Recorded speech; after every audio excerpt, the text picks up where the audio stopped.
Welcome to Nightmare Echoes. Listen, scream, and embrace your horror obsession. In this episode, Steven is here to talk about the found footage anthology horror VHS, while we talk about the following topics. Was there something supernatural in Second Honeymoon? Is putting someone's toothbrush in a toilet bowl worse than killing them? And what is happening to the men in tape 56?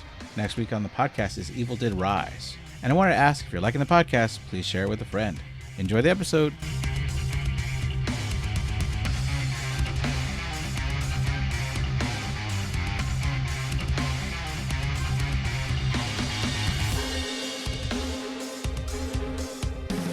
Hello, everybody, and welcome back to Nightmare Echoes. I'm your host, Elazar. I'm joined again by co-host Steven.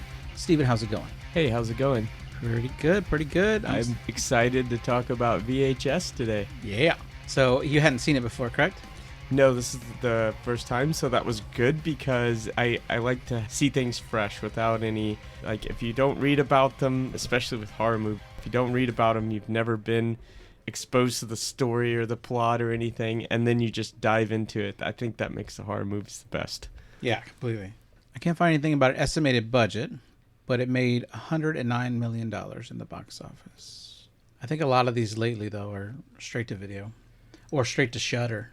Shudder is a big sponsor of these. Oh, okay. So for a lot of the newer sequels, if you want to watch any of them, they're all on Shudder. Now, what did you think about VHS compared to some other similar movies that you have seen? So there's two categories to look at, right? I got you got found footage, which there's some out there that are really well done. Like you got Cloverfield, that's a big budget found footage movie, right? And then this feels like a low budget found footage movie. But then you also have anthology films, which a lot of anthology films have come out. One of the first ones I remember, it's in the 70s, a movie called Tales from the Crypt, before this show ever came out, where these 5 people arrive at this catacombs, and the guy there is telling them that he'll let them know why they're all there eventually. And he goes into all their backstories, and we find out these are all stories of how they died.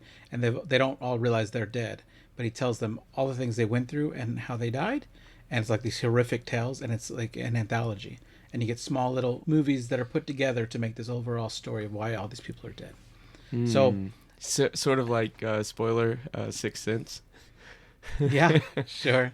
Right. Very good movie. Yeah, but I like the low budget feel of this because it felt like these could have all been things that people just in their everyday lives with their friends were just bringing a camera to film. Something crazy. Hey, we're going out for the weekend. Let's just film kind of thing. But then they turn gruesome. They do. Which is the difference They here. do.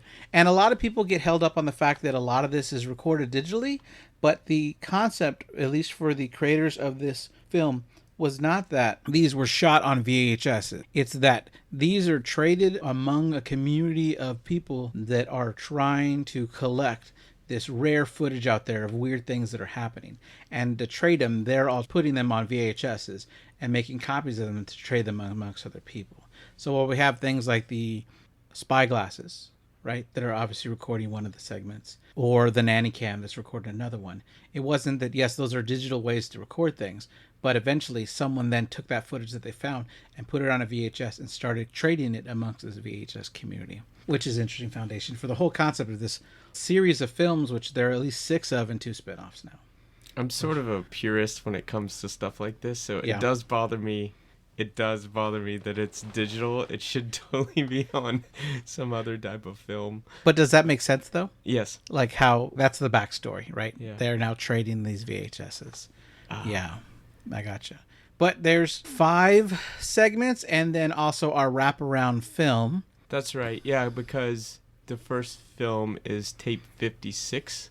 Right. And that's the wraparound film. And I love how they did that, where they have one film that sort of runs throughout the movie.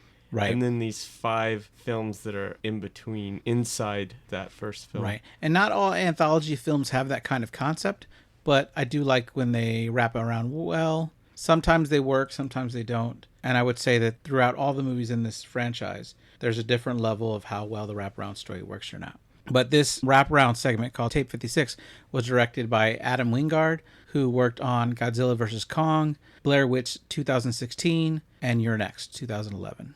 And was written by Adam Wingard and Simon Barrett. Wrote all 3 of those films with Adam Wingard as well. Now, I thought it was really hilarious how Gary's one of the characters Sure. in tape 56, and he asks, where did you get that tape from?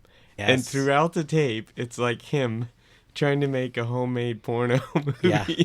And he's like clearly perturbed that they took his tape and they started filming over what he had done before. And I think every segment in this, except for one, has that idea somewhere in the footage. There's always someone trying to make a porno in it with either with a hidden camera or with a visible camera. Or like a internet camera where someone's exposed or something like that. Yes, exactly. Yeah. So I think out of all the segments, the only one that doesn't is the nanny cam in the last one in 10/31/98. And that was an idea that the people that were doing the whole movie, putting the movie together, after the segments came, they asked the creators, hey, can you put a date on when this happened? And then we could put it like, that's why the V has a slash, H has a slash, and S. It's like a date. I was wondering that because it's not normally written that way. Right. And a lot of the people came back with, oh, the whole point of our thing is it could have happened anytime. So Radio Silence, who did the last segment, were the only ones that came up with a specific date. It was Halloween night, 1998. Another segment's called Tuesday the 17th, but he said it could happen any year. But if they wanted to fit it that way, they could have done like a month, right? Like July, they could have been 07/17 and then XX, because it could have fit in the format, but they didn't. I got a lot of the other filmmakers were like, no, we don't want to put a date as our title. We like our title, though, what our title is. It was interesting. And each film had its own team that worked on it, too. Yeah. And I thought that was very creative and interesting. It's almost like a series of short films all thrown into a movie. And I disliked the fact that it was a movie in that regard. I thought it might have been better even as a series, but then you won't get that wraparound effect of Tape 56. It'd be more like something like Cabinet of Curiosities or one of these other horror series that are really good with short films. Yeah. So we're kind of going to walk through all of them. I like it. This movie might not be for everybody. It's definitely more low budget. It's anthology. So if you're looking for one solid story, you're not going to get it.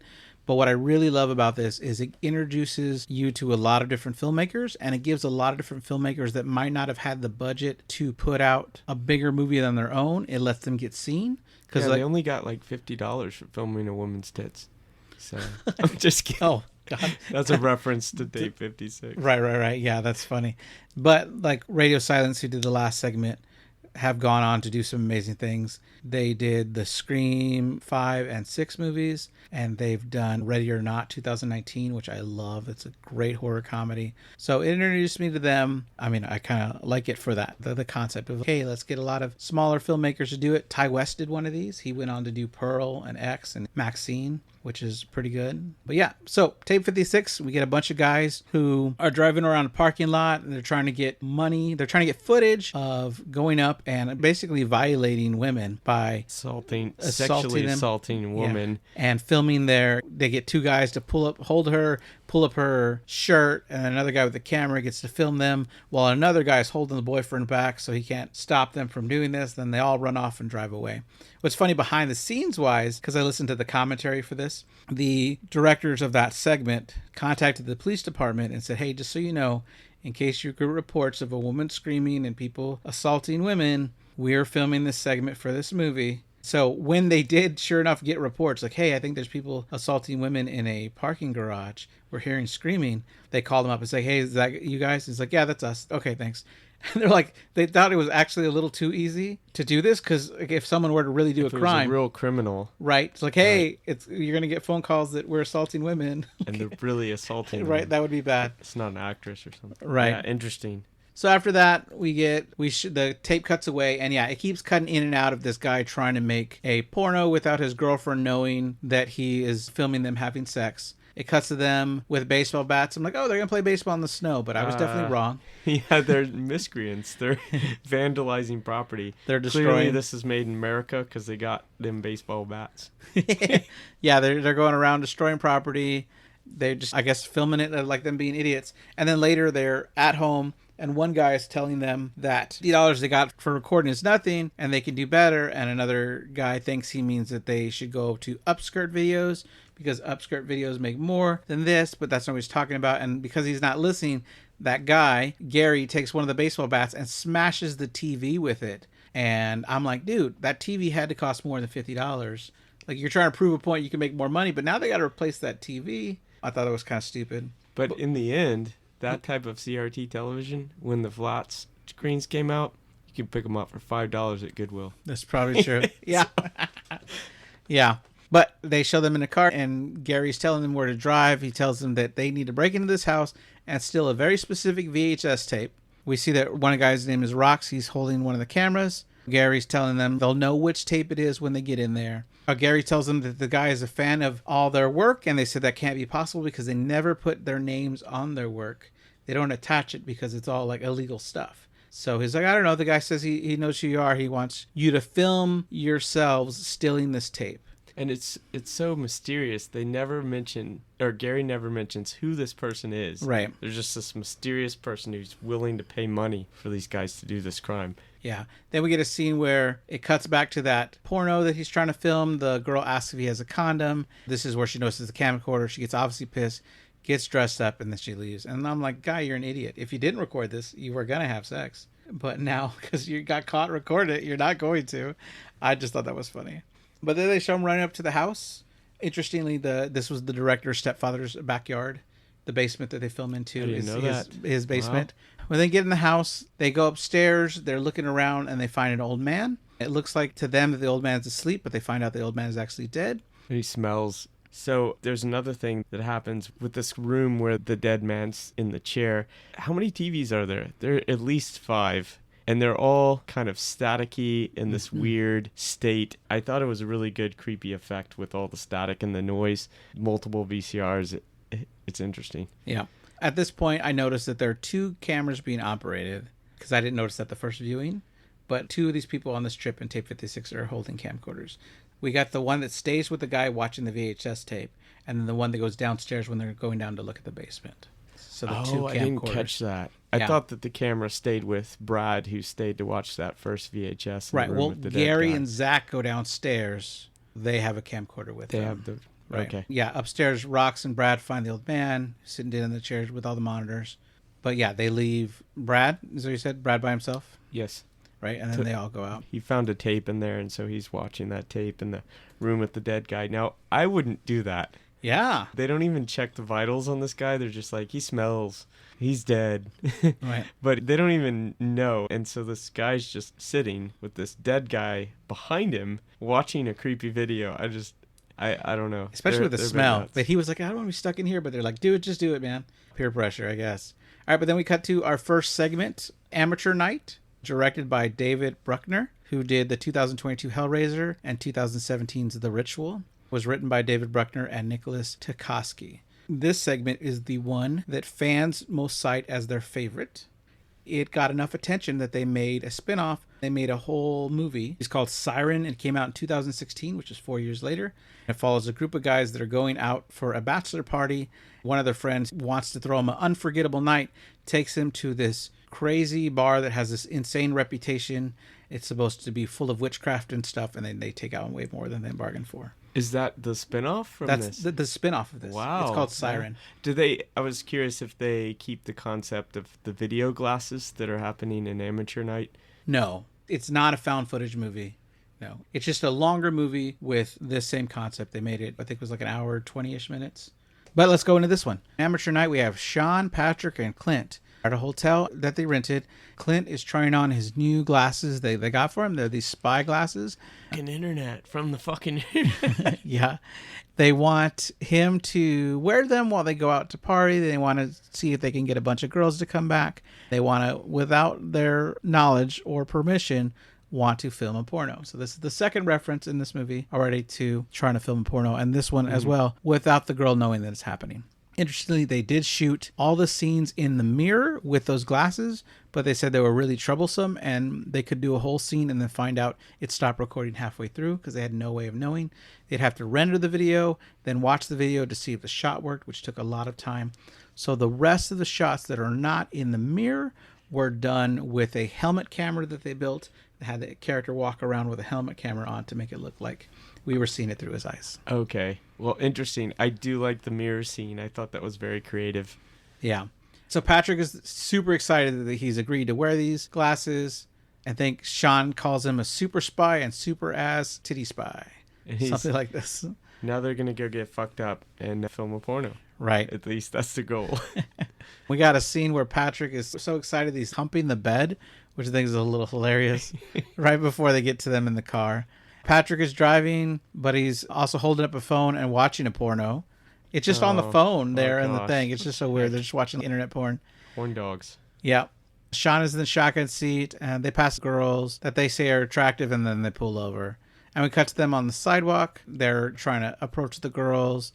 Then we cut to them drinking in a bar. They're talking to different women. They're getting different women to dance with them. And then this creepy girl named Lily comes up and says, "I like you," to Clint. Yeah, you knew immediately something's off here. Yeah, they added this makeup little line down the top of her forehead, so it looked a little off. And they told her motivation was pretend you're a foreign exchange student that doesn't understand the ways. Act like you've heard people say lines that would be like, "Hey, I want to have sex with you," but you don't know how to say them with meaning. So she's like, "I like you," but she doesn't have the feeling behind it. Yeah, it's dead, emotionally dead. And right. Her eyes are really wide when she says it, the actress. Mm-hmm. It was really well done. Yeah, they had wanted to go with contacts that had made it look like she had double irises, but they said that it looked stupid. The actress actually pulled the director aside and says, "These aren't going to work. They really hurt, and they don't look good." And so she convinced the director to do them without him, and the director's really happy. In the commentary, we're talking about it. Yeah, she did a good job. Yeah. We have a scene where they have two girls with them. In the bar, it's really hard for them to hear each other speak. And also, they did a really good job with the cinematography here in the bar, kind of mimicking the home videos. But also, there's some parts of the video where it totally reminds me of being drunk with the blurry vision and only catching bits and pieces of what's happening.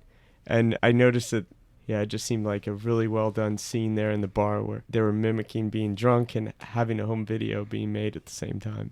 Yeah. They go outside the bar, and these two girls are the only ones that stay with them, so they get the idea that they want to continue the party. Then we cut to Patrick's driving again, Clinton is riding shotgun, and Shane is in the back sitting between both the women. Shane leans over to tell Clint that he needs to look into Lily's eyes because she's going to suck him off. And Shane and Lisa both laugh. Shane then pulls out some cocaine, and Lisa doesn't want it, but offers it to Lily, who seems too innocent to understand what it is. Shane instructs her on how to snort it, and she doesn't seem to like it. Clint accuses Shane of tricking her into it, and Shane says they're all grown-ups back here. They get back to the hotel room. Clint is struggling to open the door, and Shane gets the key to work. Then we see Clint in the bathroom, wanting to take the glasses off, but he puts them on anyway. He says, "What am I doing?" Yeah. Yeah, like he's having second thoughts about all this. Sure. In the room, Shane and Lisa are on one bed, and Lily's waiting for Clint on the other one. Patrick is on the couch acting like a fifth wheel, but laughing like crazy. Clint asks Lily if she's okay, and she smells him. Shane and Lisa are going at it, and Patrick can't stop laughing. Lily once again tells Clint that she likes him, but Clint says the whole thing's a little weird and asks if she wants to go. He wants to leave with her. Just as Shane struggles getting off of some of Lisa's clothes, Patrick points out that Lisa is now passed out and Shane should stop. Shane tries to kiss her some more to wake her up and even shakes her a bit, but Patrick just laughs at him. And then Clinton joins in saying she's passed out and he better stop because that's statutory rape. So even though these guys are obviously sleazy and trashy, I'm glad that they stopped at this line. Lisa fell asleep. You can't continue. But Lily's awake. But Lily's awake. Yeah. So unfortunately, Patrick... Unfortunately for whom? Unfortunately for Lily and Clint. Both of them, I think. Because Shane comes over and he starts macking on his girl. And then Clint, I don't know if he's just a coward or doesn't want to stand up to Shane. He doesn't do anything. And he actually goes back to the bathroom. Now Shane is on top of his girl. Lily looks back at him like, hey, don't you want to save me?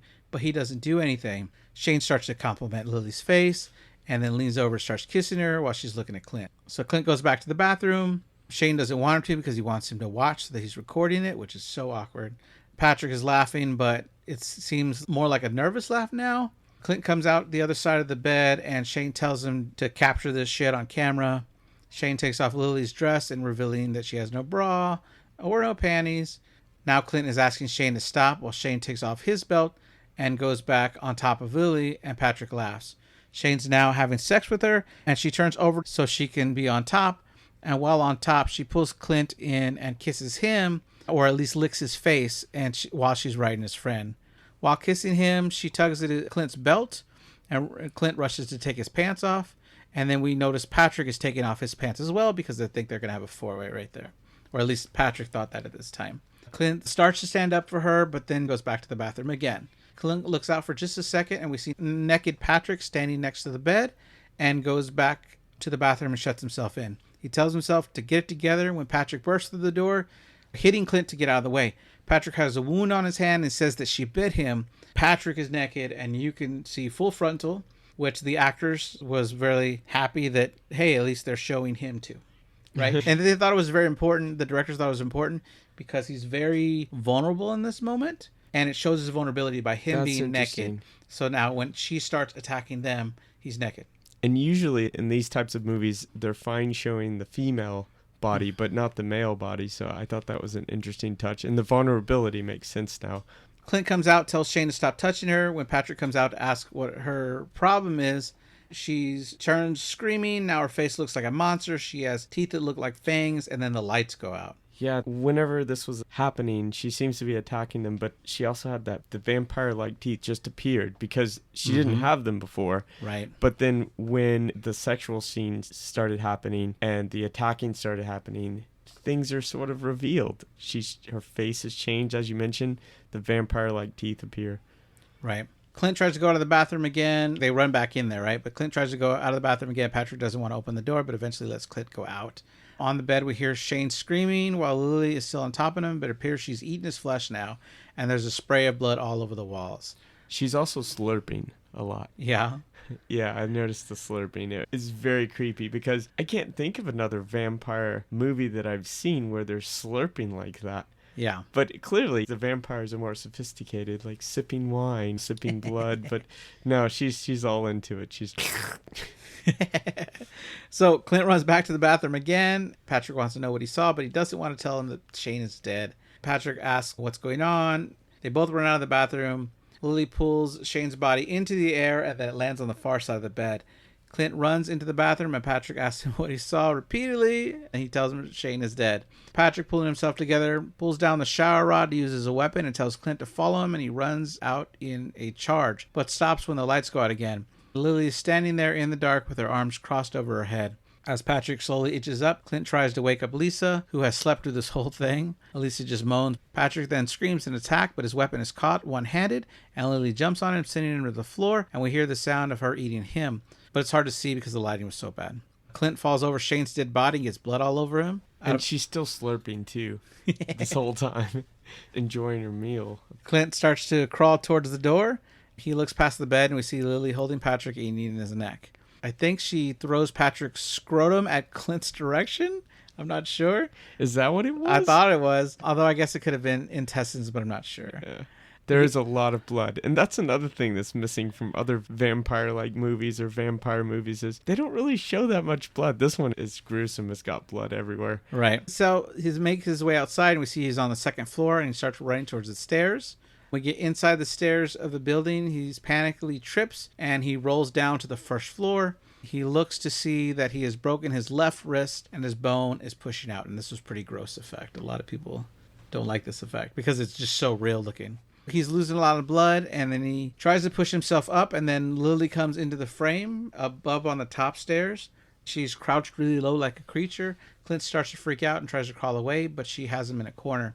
As his glasses focus on her face, we see that her face is now split open with the nose opening in a line that gets wider up into the forehead.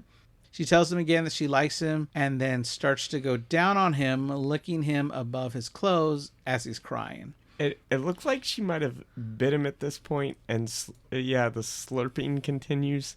Yeah. But it's hard to say because he was injured already, so I don't know if the blood was from her biting him or if it was from his injury, but yeah, clearly she's slurping again. Something happened there. Right. She asks him twice, like, hey, you don't like me? He's kind of freaking out and panicking. Yeah, like, now I took an interesting twist on this when I was watching it. Is he saying that he doesn't like what she's doing to him with the slurping? And clearly it could be taken as a sexual slurping, but I took it more as like a vampire bite and type slurp. But I don't know what you got from that. I took it as in, like, do you not like me as a possible mate?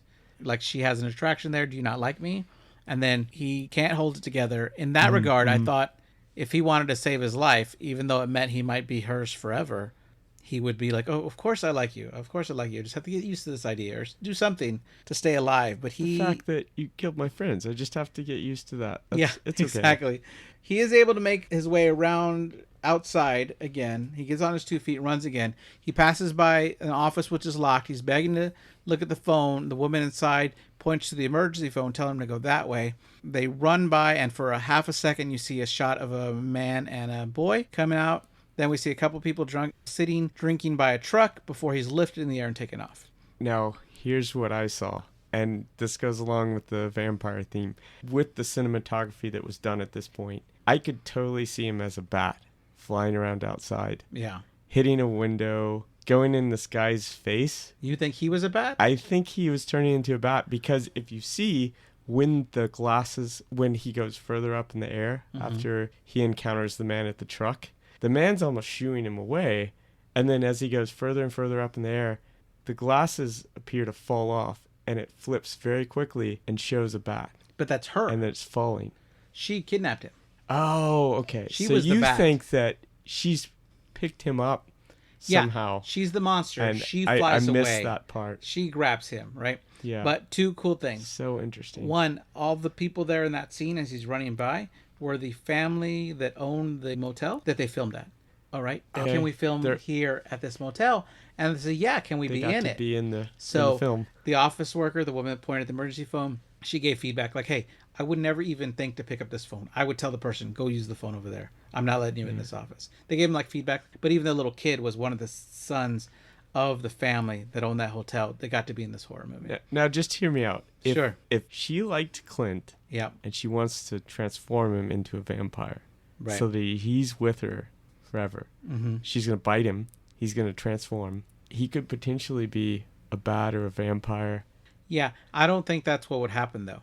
I think she's just going to use him for sex and as like breeding stock. Like she needs his sperm to have children, and that's how she sees him. I don't think he'd ever turn to a vampire. Interesting. Because I don't know if vampire's the right thing, right? Yeah, because she was a creature of some kind. Right. With vampire-like qualities. Yeah. In the spin-off movie, which I know doesn't really count here, they call her a siren. And so she just lures men in for whatever she needs. But it's not like the men turn into sirens afterwards. But the other cool effect was that to get the glasses and it falling, they hooked a camera up to balloons and then had it release it at a certain point so the camera could fall. But that's that segment. Then we go back to the Tape 56 interlude. We're back at the overwrap story. Rox notices that Brad is missing, so he decides that he needs to start using his camera. We get more of the scene where the woman is upset about being recorded and she's getting dressed to leave. In the basement, Gary and Zach are filming, and we find a lot of things you'd find in a normal basement, like a washer and dryer, power tools, and paints and thinner. Gary yells that he found it, and Zach goes to him where he sees a stack of VHS tapes. There's no way to know which one it is because they're just... Gary says that we're supposed to know which one the correct one was, but he doesn't. So Zach finds a crate to start putting everything in, and we get a tiny glimpse of a strange figure that seems to run past the shelves, which scares Zach. This was, I think, one of the people working on the movie. He actually ran around naked in the scene. They cut a lot of it, though. On purpose or on accident? No, this is what they wanted to film, right? Because they wanted it to be scary, but you can't really make out what it is. I think he did have makeup on and stuff. Why did he have to be naked? I think they just wanted to go with the porno theme. I think that it worked. So lore-wise, I didn't pick this up, but according to the commentary, what you're supposed to understand is that the people disappearing aren't being killed. They're being transformed into a new type of creature. And this creature is seen in Tuesday the 17th segment where they see that glitch. So that's supposed to be kind of like what's happening to these people here. That as they're watching these tapes, they're being transformed into some other weird creature. And that's a creature they already saw running around. Oh, that is interesting. I didn't pick that up. That's what's happening to people that are just disappearing. Yeah, because as you mentioned, Brad is gone. Like he's totally missing after watching that first video. Yeah, so that could have right there been Brad. I don't know. But back with Rox, he ejects the tape that Brad just watched and switches it to another one. He turns the camera on himself, so he's recording his reaction to watching this VHS footage, and we get the segment Second Honeymoon, which was directed by Ty West, who did X and Pearl. Was also written by Ty West. And this one's about a married couple, Sam and Stephanie, who travel to Arizona for their second honeymoon. The camera turns on Stephanie, who's explaining to Sam that they'll be going on this trip and wants to record the mementos and memories. Now, I noticed they were filling up with gas, and I couldn't help but notice he spent over $90 for like 22 gallons. I was like, so I calculated out. That was like too. Just over $4 a gallon. I was like, did they spend $4.11 per gallon? Like, what the crap? Oh, man. California prices, probably. That's what it is, right? I was like, oh my God, I did the math too. It's just so funny. They get on the road and we find out they're on Route 66. They see some like crashed red car there and they comment that it looks like it had bullet holes in the side. Interestingly, Ty West had done this route and scattered out a bunch of stuff and had notes of where they should drive. And so he told them, hey, there's going to be this wrecked car. I want you to pull over and kind of talk about it. You know, so a lot of this is kind of, the trip is scripted, but the actual words are ad-libbed. They go to a small tourist trap. Sam is worried that Stephanie's going to get sunburned and they find a horse to pet. Sam says that she better wash her hands. And then she starts to place her hands all over his face. And she said that she'll wash them after she eats. Yeah, which is pretty funny. Sounds like something kids would say. They're driving again. They stop for the night and they see a restaurant called the Singing Pig Barbecue. Now Sam's recording their hotel room, which she says is kind of dirty. And she is annoyed because she didn't reserve it with enough time to get a room with only one bed. But does admit that at least it means he won't be still in her sheets. When she inspects how dirty it is, she notices stains all over the sheets. Now, there's a scene where they're walking around. There's a Pappy fortune teller machine. Yeah. Mm-hmm. I thought that was really creative and such a nice touch. She references Big here because the fortune comes true in Big. And so she gets this fortune that's somehow foreshadowing, I think, that something will happen, but we don't know all the details yet. Right. What's interesting, watching the commentary, the two characters themselves and Ty West were there a lot, but a lot of times it's them filming themselves. And Ty West is there to observe them and give them feedback. They did this in one take. They put the money in the fortune teller. And the thing that spit out and she read was genuinely what came out of that machine. What? And the guy filming it at the time was like, no freaking way. Like, he's trying not to react in a way that he wouldn't react as the character. But in his mind, he's like, this fits with the story so well. And it's just magical that what shot out of that fortune teller really works for the story. It also makes you wonder about those devices now. Are those machines really telling fortunes? Because I thought there was no way that wasn't scripted. Because it works so well I thought so too. For the movie. I thought it was great. There's also a little thing there where he thinks, could I pull off cowboy boots? And Stephanie tells him, no, I don't think so. But he's like, could I pull out a cowboy hat? Apparently, years later, the guy still gets tweets from people saying, I think you can pull off cowboy boots. And the first time he got one, he's like, what are they talking about? What does that mean? He didn't remember saying it in the movie. And it took a while to be like, did I say that in VHS? Like, he just remembered it. Back in the room, Stephanie's changing when Sam brings over the camera. And this is their third reference to a guy trying to make a porno with the camera. And she says that she's willing to sleep with him if he turns the camera off. And he wants to do it with the camera on, which I think gets her out of the mood, which once again, I say, idiot, she was willing to sleep with you. And then you're like, no, I want to do it on the camera. So then she doesn't sleep with you. Yeah, I'm with you on this one. I would just turn the camera off. Yeah, I don't know. Whatever you say. But maybe, if you... I don't know. But I just thought it was kind of funny. And love somehow. Yeah, it's just hilarious. After this whole thing with the camera, him not willing to turn it off, someone knocks at the door. Sam tells Stephanie that she's probably being too loud. Then he goes to the door and there's a girl. He tells her it's a girl at the peephole. We see a figure... And then it cuts to... He does answer, right? He does answer the door? Stephanie's asking Sam what happened in the next part of the film. And Sam says it was really creepy and weird. The girl who was at the door was asking for a ride tomorrow. And it seems like they're talking back and forth, trying to figure out the girl's intentions. Right. This reminded me of a scene in The Strangers. Have you seen The Strangers? Yes. Yeah, where they're like knocking and they're like, is tomorrow home? You don't know what to do about it. And just setting the mood with Sam's reaction on the camera and sort of not understanding her intentions. And then the mood continues with Stephanie filming the girl outside. And then eventually she's like, she's gone. Yeah. And he mentions that he doesn't want to call the police because he doesn't think she's going to hurt him, but he just thought it was a little weird. And then now it gets even creepier. Right. So they're asleep now. Both of them are asleep in two different beds. So that almost is maybe foreshadowing something. Well, they said that they didn't want to sleep in the same bed. No, because they said that they just didn't book it enough time to get a room with one bed. I would have been in the bed with... I'm sorry. Yeah. Maybe that's me. Okay. Yeah. No, right. I would have too. I would have been in the bed with my wife. But Well, it reveals it really well, right? Because at first we just see the camera footage looking at him, right? And it's not till the camera turns and looks at her. You realize she's not filming. Someone else is filming. A knife comes out. You think that she's going to get stabbed here. But the person with the knife just runs the knife along her body, and then she just covers herself with the blanket. And I'm thinking, how did she get in? But we know that because what we know later. We think it's, at this point, you think it's that creepy girl.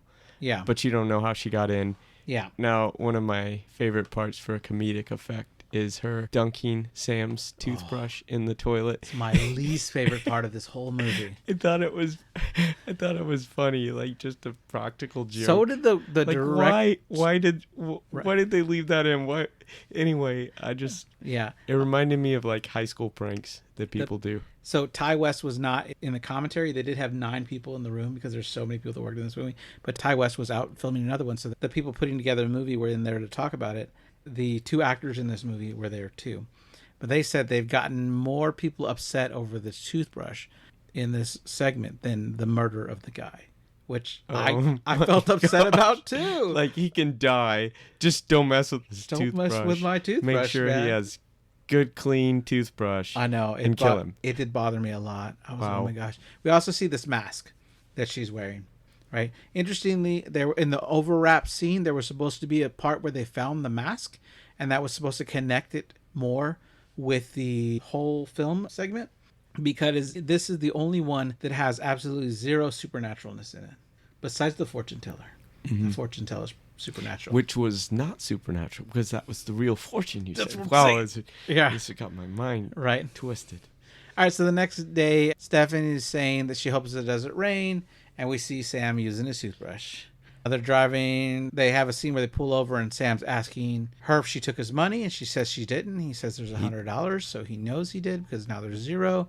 And she said that maybe he spent it already. And interestingly, in this scene, this got a lot of people really upset, saying that they really stopped liking his character when he accused her of stealing the money. But in his mind, who else would have taken it? Yeah, he had it in the motel room. I don't know. I've gotten my wallet stolen before, so I know, yeah. I mean, it could have been out near Pappy for all I know.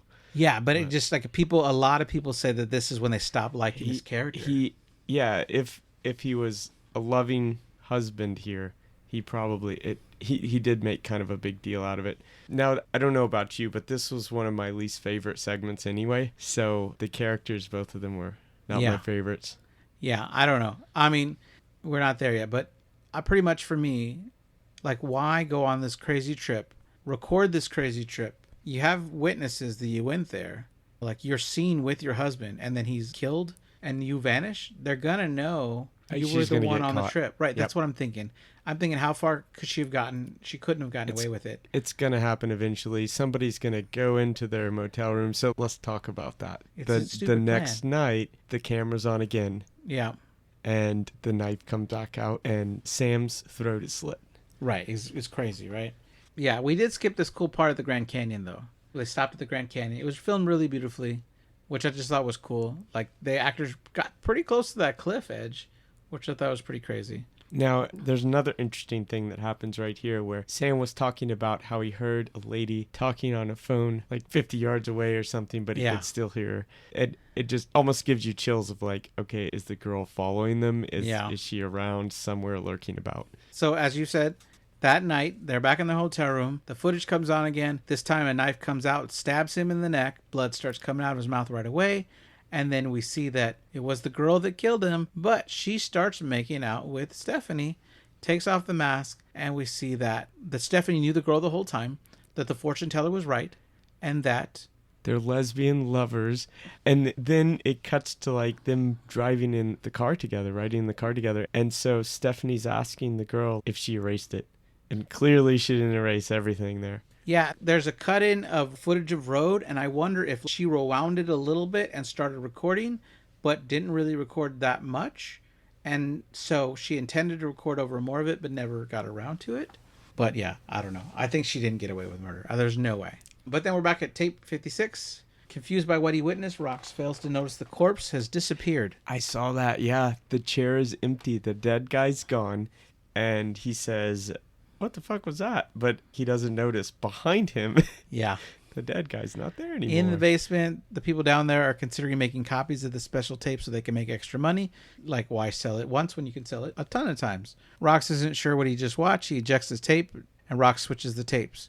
We cut to Zach asking what is so special about this tape, and Gary says he doesn't know, but maybe it's a tape of a senator fucking his daughter, or something related that guy used for blackmail. Gary says that he plans to copy the tape. That way they can use it to make more money. So then we cut to Tuesday the 17th. This is written and directed by Clint McLeod. We have the characters Wendy, Joey, Samantha, and Spider. They're all four driving a vehicle. The guy in the back is Spider. He asks Wendy, who is driving, if she goes on this vacation spot every year. And she normally goes by herself, but this time she wanted to bring her friends so that they can have more fun. In the shotgun seat is Joey, who's operating the camera, and he's focusing on Samantha's boobs, who's riding in the back seat along with Spider. She's sort of the hot girl there in the car with them. Right. I think both the guys are infatuated with her for sure. Yeah. We see a guy walking down the road, and Spider and Joey want to scare him. So Wendy honks the horn as they're approaching, and everybody but Samantha laughs. Samantha says the guy wasn't scared, but he was kind of cute. And Joey says that Samantha would fuck anyone. She replies that anybody but him. And Joey demands that she take it back, because he's very fuckable. Just so stupid. And he puts the camera on his face. That was a pretty I would fuck me. comical scene. It was funny. Eventually, Samantha's like, okay, maybe. Yeah, right. Spider asks if this trip location is a traditional area. Wendy says that not too many people go up there, so they get to have the place for themselves. They do a quick stop for snacks and then get back on the road. We find out that Wendy seems to have lied to get them to go with her. I thought that was creepy. She told Samantha that it was a girls' trip. Then she told Joey that it would only be the two of them. And then Spider says that it beats staying at home in his room just jerking off. Yeah, gosh, that guy. Oh. Then I noticed that Wendy, who's driving, takes them down a dead-end road now at this point, which seems totally sus. Right. So they go out walking. They get to this wooded area. Spider's trying to get close to Samantha, but the attempt ended up in Samantha giving him a wedgie. Joey doesn't miss the opportunity to tell Spider he has a small dick. Also, I thought it was weird. Joey ate a fly. He did. Did you catch that? I did. The director said yes, it was a real fly, and they all apologized for harming a real animal in the making of this movie. Like, oh man. Samantha's complaining that they're out in the middle of the woods, and Wendy asks Joey if he will get a shot of this small stone wall. She adds that last time she were here, one of her friends tripped over that. Now, wait a minute, because she just told them that she goes there alone when they're driving there in the car. So now she's saying that she was there with a friend who fell and got hurt. Something doesn't add up. Yeah. Then also another thing that happened right after this scene where she talks about her friend, they were filming a dead animal of some kind. Yeah. And they play with the dead body a little bit. It was just, it's kind of morbid and definitely foreshadowing something is going to happen. Oh, the other interesting part here is how they're in the film itself. It shows like this flash of a dead body at the wall. And then they get over to a river and there's a flash of a dead body there in the river as well. And Wendy is starting to look more and more creepy as all of this is going on. Joe even calls her a crazy girl while they're down near the river. Yeah. As they walk, they find a tree growing with all these mushrooms. Joey wants the group to use them to get high. As Spider and Samantha walk off, Joey's left with Wendy, who tells him that they're going to die up here. Joe obviously is confused by this. Spider and Wendy are skipping some rocks, and Samantha and Joey are smoking some marijuana. Wendy joins them when Spider comes over. He asks if they're doing drugs, which makes them all make fun of him for calling them drugs. Wendy calls him a dweeb, and Spider says he doesn't do drugs. Wendy asks Spider what he's scared of, and he tells them he's just scared of getting the fear. And then they laugh at that. Yeah, he gets fear from doing drugs. While they're smoking the weed here, Wendy starts talking about a murderer. And it's just getting more and more creepy as this goes on. Something's going on with Wendy, you can tell. And Spider later, he's asking, what did you mean when you said we're all going to die? Wendy asks if he had heard about the murders that happened there. Samantha asks why she would come to this lake if they thought they would get murdered. Wendy tells them that it's pretty bad. Joey and Samantha think that she's fucking with them, but Spider believes her, asking her what happened. Wendy says that the weird thing is that she doesn't remember what he looked like. They want to know who she's referring to. She starts laughing as if it was all a joke, and Joey says he told them that she was fucking with them. Spider says, dang it, that's why I shouldn't have done drugs. Now I have the fear. Joey says he's going to go swimming and starts to strip. Wendy gets excited to see him naked. Spider says he probably has a 2-inch cock. And Joey says that it's going to be smaller in a minute as he jumps to the water, which is very cold. Wendy says that she'll join him in a minute, maybe. Then it looks like he's pulled underwater. Spider can't tell if he's joking, but he jumps up and he's just fucking with them, and Samantha's pissed that he scared her. Samantha walks away and Spider asks if he can come with her. Samantha is on one side of the tree about to pee when she asks Spider if he brought the camera, which he says no, but she peeks around and sees that he's lying. I liked how the nose where the camera would shake like he's shaking his head. Oh, yeah. Yeah, no, that's funny. While she's peeing, Spider asks what's up with Wendy and all that killer stuff, and the camera gets a bit staticky for a second. Samantha comes out and asks Spider if he wants to see something, and he agrees. She tells him that it's her new routine that she's going to try out. No one has ever seen it, and as she starts to dance, we see something in his peripheral vision. He turns the camera to see this glitch. It looks humanoid with a knife, and the knife is thrown. He turns the camera to see that the knife is in the back of Samantha's head and has gone all the way through and is sticking out her left eye. She is still able to say, "What the fuck?" and then falls to the ground. Joey turns to see the glitch and turns to run and scream. Spider's freaking out, and the camera falls, and the knife is going into his forehead at this point. Right, but you don't see what happens. Spider. Yeah. Right. So he's tackled, the camera lands on the ground upside down, and the glitch stabs him in the head 3 times. Then he's dragged away, but the camera's still there. A moment later, Wendy comes up with the camera, picks it up, and looks around to see if anybody's watching. This is also creepy. I mean, Wendy clearly, her 2 friends are dead now, and she's not say anything. She's just, She then goes to Joey. He asks where the others are. She says they left. Then she asks if they'd like to fuck. Well, he acts all nervous about it and asks why they would have just left without him. But this time, it's the girl in the segment that is asking if they want to have sex on camera. Interesting. And then Joey mentions how he remembers reading about the murderer, and they continue talking about the murderer. And as they're doing that, a mysterious figure then appears from behind Joey and slits his throat. Yeah. And then we pretty much find out that it was her plan to bring them all there so she can try to catch the killer, because her friends were killed before and they never caught who did it. So you see all these traps that have been set up to catch the killer. The killer actually gets stopped by this one trap that it looks like a box spring that shoots up with spikes all in it, and it stabs the glitch, and she actually gets footage of the glitch shaking, but then it frees himself from it and still goes after her. And this is one of my favorite scenes in the movie because I liked how the film effect was so creative. The killer is distorted. He or she is not necessarily out of focus, just distorted enough so that we cannot fully make them out. And then when the killer's caught in traps, I think at one point it looked like a bear trap, and then you just mentioned the other trap that they got caught in. And Wendy says, "Why can't I film you?" Because the film distortion is just continuing. It doesn't ever show the murderer. Yeah. At one point, we see Joey actually walking by with his throat slit like he hasn't died yet.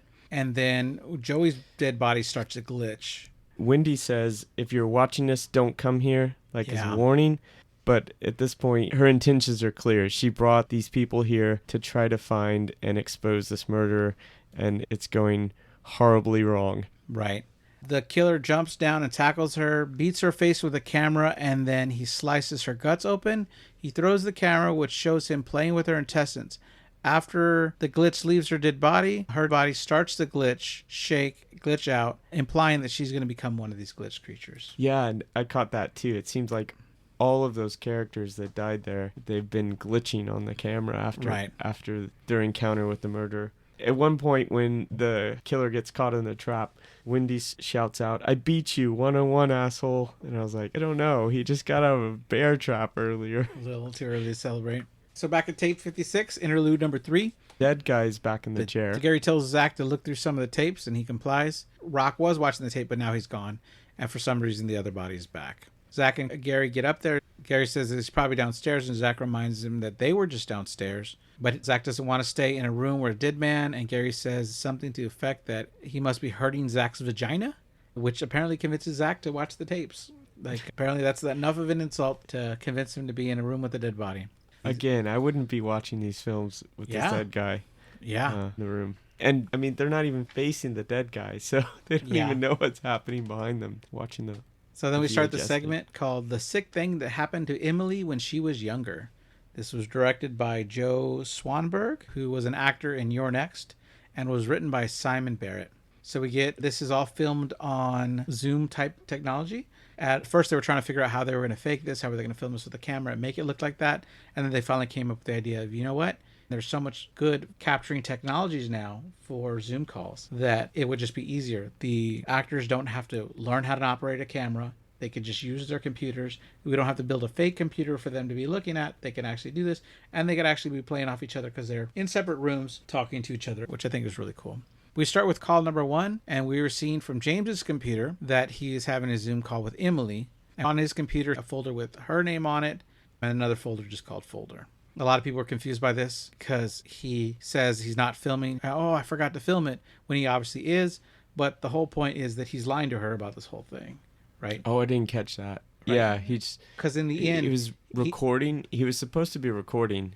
He told her he was going to record them, but then he always keeps forgetting. But he really is recording these, right? Now, because at the very end of this segment, we're going to jump to that. He's actually really close by.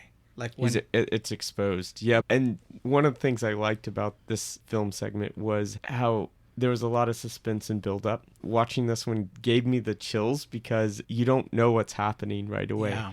She's got these weird things going on. Like she's got a bruise on her arm. Yeah. There are strange noises happening, footsteps she mentions. And Emily opens the door and a childlike ghost figure appears and closes it in the film. Yeah. Anyway. That confused a lot of people too, because in this segment they thought it was a ghost story. And then as we find out, it's actually they are using her to breed alien hybrids. And apparently it's happened to her when she was younger, when she had a big accident she refers to. And it's happening to her again. The guy on the other end, or her boyfriend, James, thank you, is trying to pretend to be this really supportive boyfriend. She's convinced she doesn't deserve him. He tells the people doing the calls, like, hey, next time, can we lose this tracking device in her arm? It's a giveaway. Like, she's going to figure it out. And there's no way we can do this another time and her not figure out what's going on. Like, this is really bad, which was really interesting. I mean, I like the way it was filmed. It was a setup. She believes he's a super supporting boyfriend. But it turns out not only is he doing this to her, but he's doing this to other women as well. Oh, yeah, later. But back to the arm bothering her. Yeah. There's a really creepy scene where she's on another video call with him. Yeah. And she's trying to take that tracking device out of her arm. With like a barbecue fork. And at this point, you don't know that James is in cahoots with, there's some suspicion, but you don't know James is in cahoots with these childlike alien figures that are there. You just know that he's trying to sound confident. He's trying to say, hey, it's going to be okay. Stop messing with it. She has tweezers in her skin trying to get this thing out. And then she grabs a fork and tries to stab it. And he's like, no, don't do that. So it looks like he's sort of being a supportive boyfriend to this crazy girl, Emily. But it's hard to say what's happening until later when it's exposed that he's actually really close by. She thinks he's off in apparently medical school in Michigan. Yeah, and when she has the accident and he shows up, he convinces her that she was found in the street and brought to the hospital. And he showed up. His teachers are okay with it. They know it was a big emergency, but he can't leave again. It's going to be a while till he can see her again because he's got to stay in medical school, even though he did take a week off of school to go check on her. So rewinding a little bit, each night she's calling him on these video calls in the middle of the night because there's these childlike figures and noise, footsteps, and she closes her eyes and there's nothing. But then when she opens them, they appear. This is when it's revealed that James is actually really close by. Then he's talking to these figures in the room. He does sort of a C-section on her and pulls out this fetus. Right. And talks about, oh, this one's part human. Like, what the heck is going on? It gave me chills just watching it, trying to figure out, are these poltergeists? Are they aliens? Are they? And then James being in cahoots with them, it was super creepy. So the commentary tells you that it was part of a military experiment. And there was some dialogue in the beginning talking about a military background that I missed. But that tells him that so James is working for the military.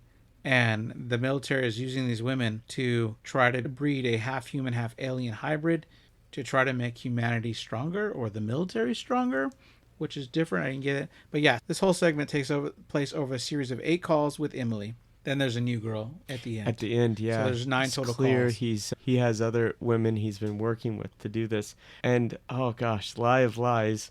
He tells Emily that she's the only one for him. And then the next scene is where he's talking to this other girl. But yes, you had mentioned he makes it look like an accident. Yeah. And that's when he takes his apparent week off from Right. school trying to take care of her. So I like this one a lot. I think this one's my second favorite out of all the segments. I think it's done really well. It really creeped me out. What was your first favorite? Oh, the 10/31/98. Oh, and that's the next one coming up here. Right, yeah. So I liked it a lot. This one was really good. We get back to the interlude.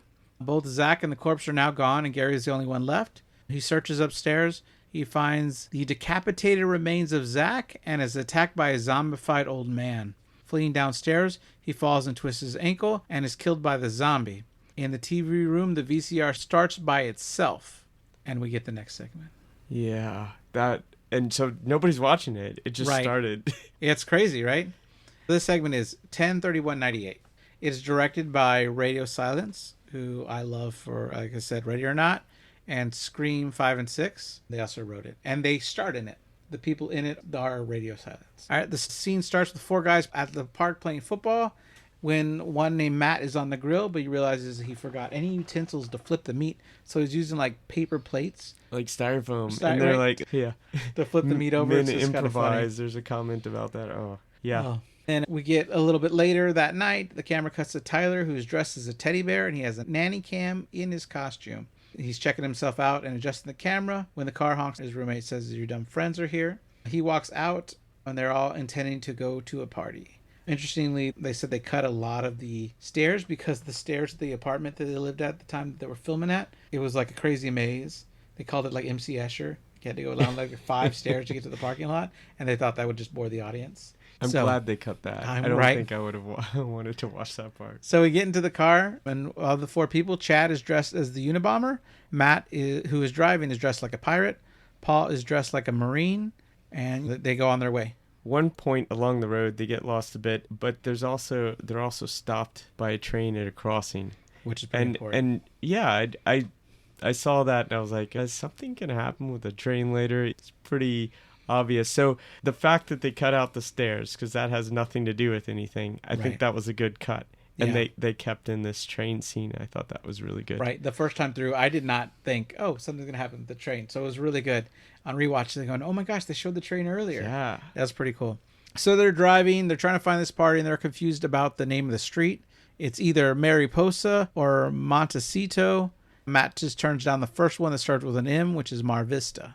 They park, they grab the beer. Matt asks if he should bring his sword or leave it, and they tell him he needs to bring it. As they're walking out, Paul is passing out the beers, and he gives the bag to Tyler so he can open one, but then leaves Tyler with the bag, and Tyler's like, what the hell, man? And the camera. Yeah, right. Yeah, like a bag, and he can't move. He can't drink. He can't drink, he can't do anything. They walk up to a house, and they just start trying to walk in. Paul recommends they use the doorbell, and Tyler says maybe they should go around back. The door in the back won't open either, but they're sure that there are people there because the lights are on. They finally get in through a side door and start calling for someone named Justin. Chad says that the party sucks, and Matt says it's a haunted house, and Tyler replies that it's an empty house, while Paul looks in the fridge.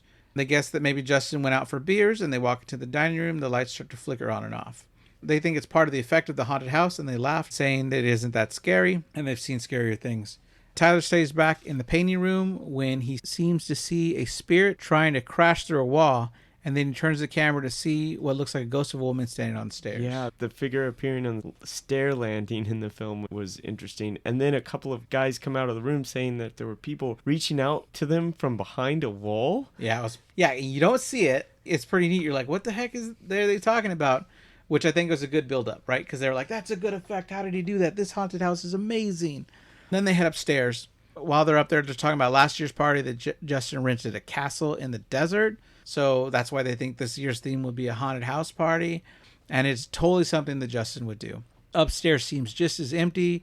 Tyler enters a room and turns on a light and sees a small child in the chair. But then when he pans to the mirror in the reflection, then the girl's gone. He calls out and the lights shut off on him. He calls out to his friends and we hear a loud bang and the doors close on him. There are a lot of noises happening in the house, like thudding noises and stuff. I do like a couple of scenes here where it definitely shows filming as an art. There's an empty chair. There's an open clock door that's being closed. The guy dressed as a bear is touching a stuffed teddy bear on the mantle. It's just stuff that I admired from an art perspective. Right. So he thinks it's his friend's doing it. Then Chad jumps out and scares Matt, and he starts whipping him with his sword. So it does seem like, hey, their friends are goofing around. So it's easy to believe that your friends are slamming the doors on you and stuff like that. But they keep hearing noises and distant, muffled voices. Right. Paul opens a door to a bathroom, and then he finds that a door inside the bathroom leads to the next floor. They climb it, they hear voices becoming louder, and they hear something that sounds like a sermon. When they get to the attic, they see a woman there tied up with rope connected to the ceiling, and four men praying to the Lord to cast something down. Cast you down, cast you down. And the guys start joining in with their chant of Cast him you down, cast him down. And this stops the men that are doing the ceremony. While this is happening, the woman starts begging for them to help. And I think this is when they realize, oh, this isn't cool. This isn't part of the game. So they decide they're running out because the guys, when they joined in, the men up there in the attic with the tied up woman are telling them they should not be there. So that they started running out, but then they realized that I guess they felt like they needed to go back and help this woman. They actually opened the door to the outside. outside. Turned around and they went back up. Yeah. So they had the door open to the outside. So Tyler says that they can't leave. He runs up and the rest follow him on the mission now to save the woman. On the way up, Taylor seems to slow down in fear, and the camera starts to get staticky and loses its volume for a few seconds. Once back in the attic, Chad tackles one of the two remaining men. Did we miss a part where there were some strange things happening to the men. One of the men flew up to the air before they ran down. Yes, right? before they ran down, you're right. Right. So when they get back up here this time, there are two remaining men. Chad tackles one of them. Chad yells for Tyler to grab the knife from the other man, who jumps on top of Tyler, choking him. The man then stops choking him to grab his own chest and is yanked into the air like the previous two men. Tyler gets up and grabs the knife, not understanding what is happening. Tyler uses the knife to help Matt free the woman. They pull Chad off of the last ritualist, and they all run back out of the attic. And so weird stuff's happening now. Yeah. Yeah, floating objects, ravens are flying by, hands are coming out of the wall. Yeah, it's creepy. They get to the first floor. Chad tries to open the door. They made it too earlier, but the door and windows start to shrink in size, and the door seems to close itself off, and it just becomes part of the wall. Have you seen Skinamarink? No, I haven't. So Skinamarink has some of this where like doors and windows disappear on the characters, and they're not able to get out of their own house. That's creepy. It is pretty creepy. It is definitely an interesting watch. So there's this mansion in California, I believe, the Winchester Mansion. They used to have tours there, but I guess some crazy family members decided to make these strange like doors that go to nowhere and strange windows and stuff. It just sort of reminds me of that. It just has some art to it, but at the same time, it's got this really creepy effect. Chad goes to open a set of double doors, and these arms reach out for him, and he just falls to the ground to escape its reach. As Paul makes it downstairs, the arms come out of the wall near him. They run into the kitchen where a vase is floating in the air and it's flung at them. Then in the kitchen, more dishes float and are thrown at them. They make it to a side door they originally came in, and right before Tyler grabs the handle, the doorknob explodes. Chad finds another door which leads further down, and Matt and Paul are carrying the woman. There in the basement, Paul places the woman on her feet so that he can help look for a way out, and the woman is sobbing. Paul is able to find a way out, and Matt's struggling to carry the woman by himself as she's not helping by walking. Chad runs to Paul to use their bodies to break through the cellar door. When the hands start reaching out at Matt and the woman, they burst through, and Tyler helps Matt carry the woman up. Smoke builds in the room, and the arms are starting to grab them. Outside, Paul turns around to help lift up the woman. Matt tells Paul to go get the car, and Paul starts to run while the woman cries for them not to leave her. Chad pulls up, and Paul opens the door. Matt and Tyler pulls her into the back seat with them. Paul uses a map, and Chad is asking to find a hospital, but Paul doesn't know where they are on the map. The woman notices that she is bleeding from the abdomen and starts to hyperventilate. As they're driving, the car stalls, and they can't seem to control it. The woman then disappears in front of the car and appears outside, looking into the window and screaming. And she's moving around with these supernatural movements. Like she's on the side, now she's in front. Ravens are flying by again. There's a lot of strange things happening. We notice they're on the train tracks. Yeah, they struggle to open the doors. Car is stopped. But they won't The car open. won't run, and it's stuck on the train tracks. They can't get out. Right, and then the train hits them, and then the tape ejects and the credits roll. Yeah, wow. Right? I love the static and the film's effects in all of these films during the movie. Yeah, I do too. I think they all did a really great job. The block VHS home style, camera style wording for the credits was a nice touch there at the end. Yeah. And then they have more footage of what they would have filmed on this tape of them destroying property and stuff. Yeah. I was wondering, just thinking to another movie, Clockwork Orange. So we've got this group of miscreants, obviously. They're going to rob something, and they're watching these films. Do you think that would have reformed them? I don't know. Because in the end of the book of Clockwork Orange... Yeah, in the end of the book of Clockwork Orange, he is reformed. Right. In the movie, because the guy that directed it, right, bought the book to read it, but didn't realize that in America, that last chapter was taken out. And so someone goes, well, why did you use the American book and not the original book? And he's like, what are you talking about? This is years later for Clockwork Orange. He goes, well, there's a chapter taken out of the American book. And he's like, what are you talking about? So he got really mad because he had no idea. And it changed the whole concept of the film, because in that last chapter, he's reformed. Oh, wow. And yeah, but just thinking about this group of miscreants. Yeah. They're watching films. Do you think it would have reformed them? I don't know. No, I don't think so. They're crazy. I saw some parallels to that group there in Clockwork Orange, the group of young miscreants. But so my ranking of them is 10/31/98. That's the Halloween night haunted house thing. Second is The Sick Thing That Happened to Emily When She Was Younger. That's the alien babies, hybrids, C-section through the back. Third is Amateur Night, the one with the siren, the Batwoman that steals our character. After that, I actually like second Honeymoon next, which is the one where they take the trip in Arizona and then her lover kills her husband. And you didn't like Tuesday the 17th? That was my least favorite. I like Tape 56 more than I like Tuesday the 17th. I like Tuesday the 17th. The most? I thought it was it was my favorite. Okay. And I think it was just the way that the killer was blurred, or just like a glitch, as you called it, and just the cinematography and the effects. I thought the little drops in there of like the dead bodies in the middle of the film, like just thinking about it, if you're filming on a timeline and you start it at one point and you're filming this group going off into the forest, why would the dead body just appear on the film? Yeah. That's supernatural there. Yeah, you're right.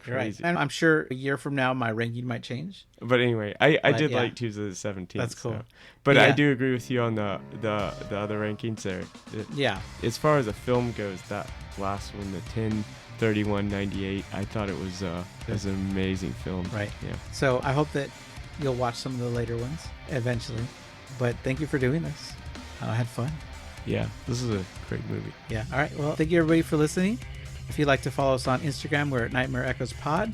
If you'd like to email us with film ideas to cover, we're at nightmareechoespod@gmail.com. Thanks for listening. Bye. Bye.